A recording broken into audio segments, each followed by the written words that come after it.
Boots Ennis is he's the real package. He's the full package. I've been saying this for a long time. It's no secret, and a lot of people see it, and they had their ups and downs about how they feel about him.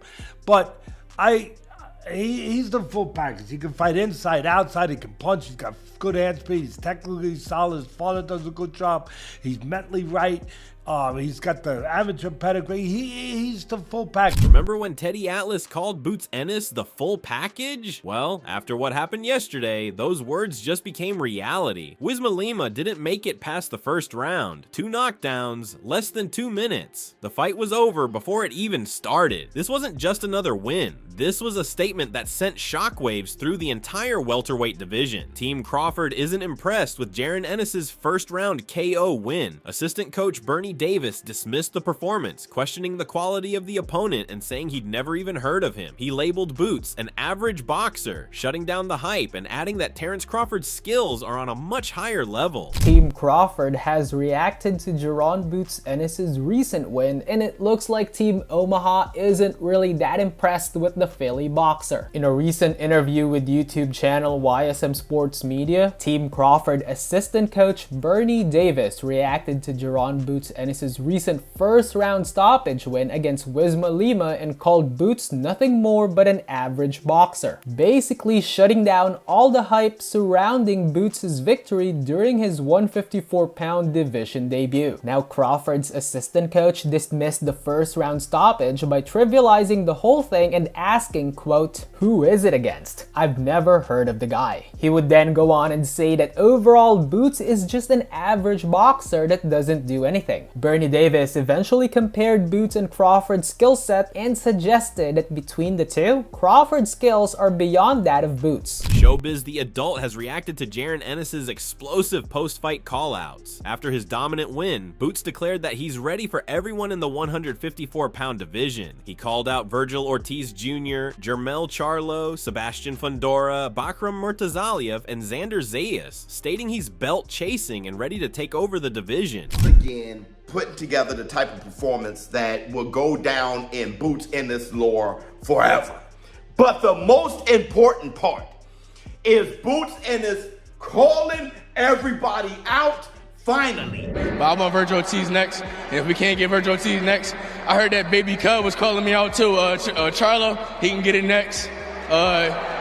Fundora, what's his name? Bartram, the IBF chair, he can get it. Everybody 154 can get it. I'm missing somebody? Who I'm missing? Xander can get it.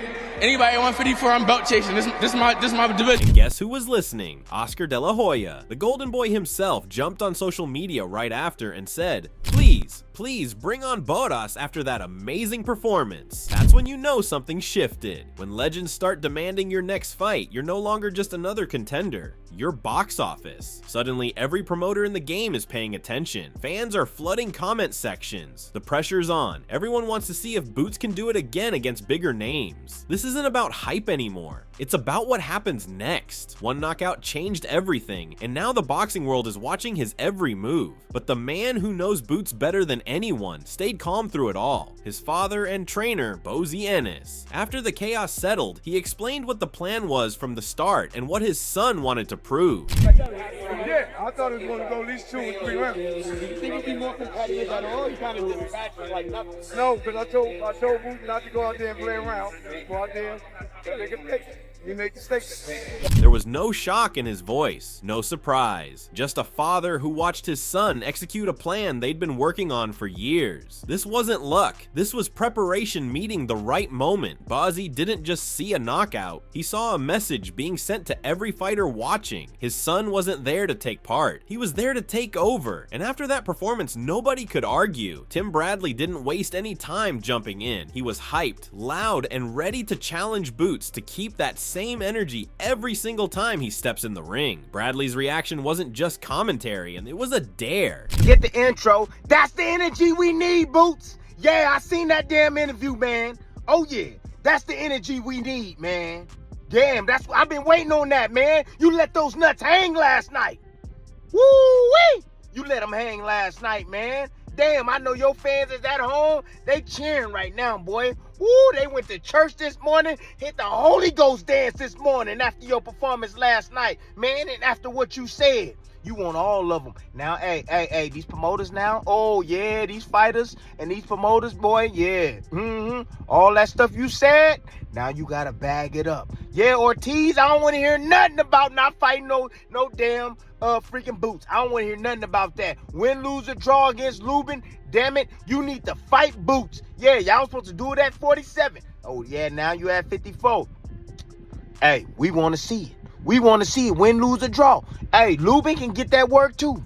Yeah, Lubin can get it too. He know what time it is. Lubin already know. He probably already in his spar boots before. He know what that man bring into the ring. People felt it. Social media exploded. Fans started making their own fight cards. Promoters got put on the spot. The energy shifted from "that was impressive" to "who's next?" That kind of momentum doesn't happen often, but when it does, fights get made fast. Boots just put himself in the driver's seat, and now every contender has to decide. Step up or step aside. The spotlight's locked on him, and there's no escaping it. Then Bradley switched gears and talked about what really stood out: raw talent, the kind you can't teach. He made it clear that what Ennis showed wasn't just rehearsed, it was instinct combined with skill. Man, that talent, I'm telling you, man, one of the most talented young fighters on planet Earth. Yeah, the thing is, Shakur has it under control. Boots is starting to get it under control, you know. What did I see in the fight? Oh, yeah, he fought a jabroni. Yeah, the dude was scared as hell. I saw it in his eyes when he was looking at him, and, you know, when the referee was giving the little last-minute instructions, man. I'm like, man, this dude finna get in here and get knocked out. He looked spooked. His eyes was big as hell. He was like, damn. Oh, my God, this might be a little bit too much for me, man. Man, look. It's the way you do it. It's the way you go about your damn business. You know, it's a million ways to skin a damn cat. But it's how you do it, man. Some does it better than others. But damn, it was perfection last night from Boots, man. Those little seconds and minutes that I saw, the positioning, man, the patience, man, the eyes, man, the IQ, how he was taking advantage of Lima's mistakes, man, you know, and still was being so technically sound. That's when the conversation changed. Analysts started looking at Boots differently, not as a rising star, but as a real problem. Trainers in other camps started pulling up fight footage, sketching game plans, looking for weaknesses. The whole division suddenly felt smaller, more dangerous, because now everyone knows what if you're not ready for Boots, he'll end your night in minutes. This wasn't just another knockout, it was a warning shot, but Bradley didn't stop there. He also talked about what's missing, the discipline, the focus, the work that needs to happen behind the scenes if Boots wants to stay on top. Talent's great, but it's not enough. I'm looking for technical ability from Boots, man. I'm looking for discipline from his ass. That's what I need to see from him, man, because he gonna be fighting some killers in this division, man, that can crack right along with him, right? And sometimes fights can end up being who can take whose punch better, right? You know what I'm saying? But as far as skill for skill, man, you can look at the whole landscape of the damn division. Man, Boots got an Uzi. Boots got an AK-47. He got missiles. That boy even got a damn nuke. He got every weapon there is, man. He got barriers. Yeah, underground. You know what I'm saying? He got caves and stuff he can go into. You know what I'm saying? Tuck up in the high guard. Use his head movement and get the hell out of the way. The man got good feet. He can punch coming forward. He can punch going backwards. He can catch and shoot on the inside, man. Yeah, he can slip counter. There's nothing that he can't do. Now, look, hey, his physical game on the inside, that can probably get a little bit better. That hit different. Fans were still celebrating, but insiders knew the truth. The real tests are ahead. The best fighters in the division don't care about highlight reels. They'll study every second of this fight, find the gaps, and come prepared. If Boots tightens up those areas, he becomes unstoppable. If he doesn't, someone will catch him. The next training camp just became the most important one of his career. Bradley then got specific, talking about the inside game, the clinch work, the dirty boxing that separates good fighters from great ones. He said Boots needs to master that side of the sport if he wants to control his fights from start to finish. Framing MFers, start framing them up on the inside, yeah, just roughhousing them, you know what I'm saying, pulling their head down, right, grabbing one arm, tucking it underneath, right, and hitting them with the opposite arm, just a little bit more physicality on the inside, man. He get that down, ooh, it's gonna be hard to beat him. Yeah, right now, I'm declaring right now, Boots gonna be undisputed at 154 pounds. Undisputed, man. Ain't nobody gonna touch him. Man, you see him get touched last night on that chinny chin. He got smacked. Bam! Did you see how I react though? That's the difference. Some people they get hit and then they like, ooh, oh my, let me get out the way. He was like, oh, that's all you got? That's all. Now take mine. Boom, come back with his big bang, right? Then the follow-up combination was clean. They wasn't reckless and stuff, all under control. See, that's what I'm talking about, Boots. Yeah. Hey, you fought this jabroni, you did what you were supposed to do. That changed the whole conversation. Coaches started planning new drills. Fans who loved the flashy knockout started asking about defense and ring IQ. The talk shifted from what a finish to can he go 12 rounds with a champion? Versatility wins titles. Power gets you noticed, but control keeps you champion. If Boots levels up in those areas, he won't just knock people out, he'll break them down piece by piece. Then Bradley made his biggest point yet. Stop waiting. Go after the real names, the champions, the killers. Prove it's not just talk. You take this type of performance and you go fight them Virgil Ortizes, Baccarams of the world, and Xander Zayases of the world, man. Now it's hunting season. That's what it needs to be. You was talking big talk after the fight. Hey man, look, I believe you. I believe you. You want those big fights, man. I love that energy, man. But you better tell Eddie Hearn, give me them damn fights. Hey, the money's there. You already know. Turkey Al-Sheik, he waiting on your ass. Turkey Al-Sheik already said, man, hey, all he want to fight is jabronis. That's it. I'm putting on real fights over here. If you ain't willing to step up and fight the real over here, then boy, stay over there with that Eddie Hearns, my guy. But now, damn it, you said it. Now live up to it. Yeah, you let them nuts hang last night. Let's go. It's time to turn it up, my boy. It's time to turn it up. Yeah, we need you. Oh, boxing needs you, Boots. And that's when the boxing world held its breath. Matchmakers heard it, networks heard it, rival camps heard it. The demand was clear. Big fights, big names, no more excuses. If those fights get made, we're talking pay-per-view, we're talking legacy, we're talking about a fighter who could reshape the entire division. The chase is on, and now it's just a matter of who signs first. Teddy Atlas came back into the conversation with his usual breakdown, but this time, he talked about the opponent, the size difference, and why this result mattered more than people realized. He gave credit where it was due, but also explained why Ennis was the right fighter for the job. Look, I'm not saying the guy was this, which if you're only listening, you're not watching, I'm putting my hand low. I'm not saying he's low level instead of real high level. I'm just saying that they knew what they were doing. They knew what they were doing when they picked this opponent in a way you still had to execute. You still have to have the goods. And Ennis has the goods. They have confidence in him. That's what showed. He was a big guy. He's moving up. Ennis was moving up to 154 the first time to go into those waters. And he was fighting a guy who's naturally bigger, been up to middleweight, been at junior middleweight for his whole career. So he's fighting a bigger guy, a strong guy. But they saw what I saw.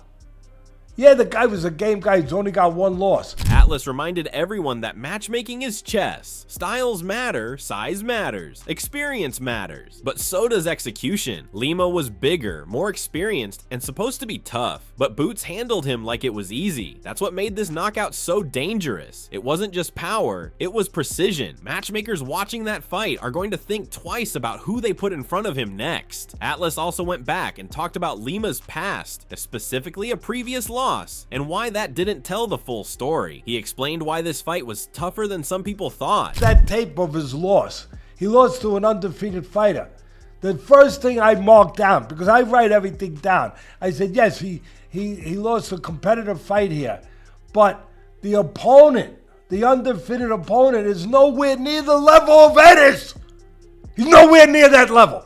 So that's a little star to me. Teddy, don't forget that. You know, he lost a competitive fight, but don't get crazy. He lost a competitive fight to an undefeated fighter, but he ain't Ennis. And then I saw what made me, what made me pick it. He gets hit, especially on the inside and close, but he gets hit. He stood up. He showed a lot of heart in that fight. But again, it was in a fight with a guy who was not Ennis. Atlas forced people to look deeper. A loss on paper doesn't tell you how a fighter handles pressure, doesn't tell you how they respond to adversity. By breaking it down, Atlas made it clear Lima was a real test, and Boots passed with flying colors. That context matters, because now when people look back at this fight, they won't just see a quick knockout. They'll see a fighter who handled business against a legitimate opponent. Finally, Atlas got technical. He broke down the punches, the angles, the timing, everything that turned a competitive exchange into a sudden knockout. One other thing. Yeah, he got hit, and he got hit with uppercuts. So I made a mark to myself. I said, you can't miss this guy with an uppercut. Now, the other guy hit him with an uppercut too, the fight that I watched. But he didn't follow up. He didn't put them together. Elite fighters, I'll say it again, elite fighters put them together. They finished the job. And then I said, wait a minute. Ennis puts them together. That breakdown showed the science behind the violence. Atlas walked through how Boots set the trap, created the opening, and then closed the show. It wasn't random, it was calculated. Every movement had a purpose. For fighters watching, that's terrifying, because now they know Boots isn't just strong, he's smart. And when those two things combine, knockouts happen fast. Stephen Fulton gave his take next, and it was calm, honest, and a little scary. He's been in big fights, and his words carried weight. That line landed hard. It wasn't hype. It wasn't disrespect. It was just the truth. Fulton saw what everyone saw. A fighter making a tough night look like a walk in the park. Trainers started rewatching the fight with fresh eyes, trying to figure out what they missed. That simple statement turned the whole conversation from excitement into analysis. Because if it looked that easy, what does that say about everyone else? Fulton kept going and talked about what fans want: the knockout, the drama, the spectacle. He reminded everyone that a quick finish thrills some people and leaves others wanting more. Yeah, but only thing is, the fans is gonna be mad because they want this shit like the Mike Tyson era.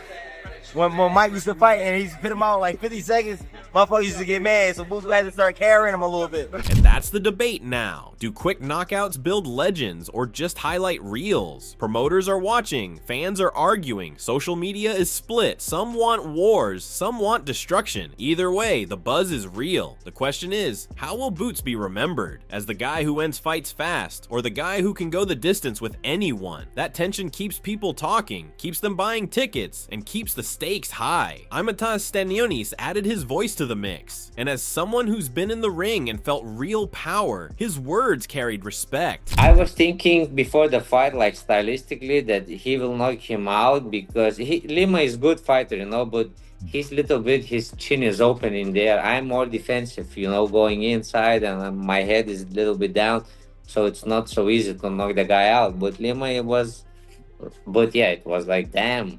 I said, like, yeah, damn, for sure. Good performance, and, you know, it's good. I'm happy for him. He works hard, you know, and he's great talent. Stanionis wasn't just hyping. He was acknowledging the work, the preparation, the details. He praised the speed, the power, the timing, all the things that make a fighter dangerous. That kind of respect from another fighter means something. It's not fan talk, it's professional recognition. And when your peers start saying your name like that, the entire division knows you're a threat. Boots earned that respect, and now everyone's watching to see if he can keep it. Richardson Hitchens kept it short and sharp, straight to the point with no wasted words.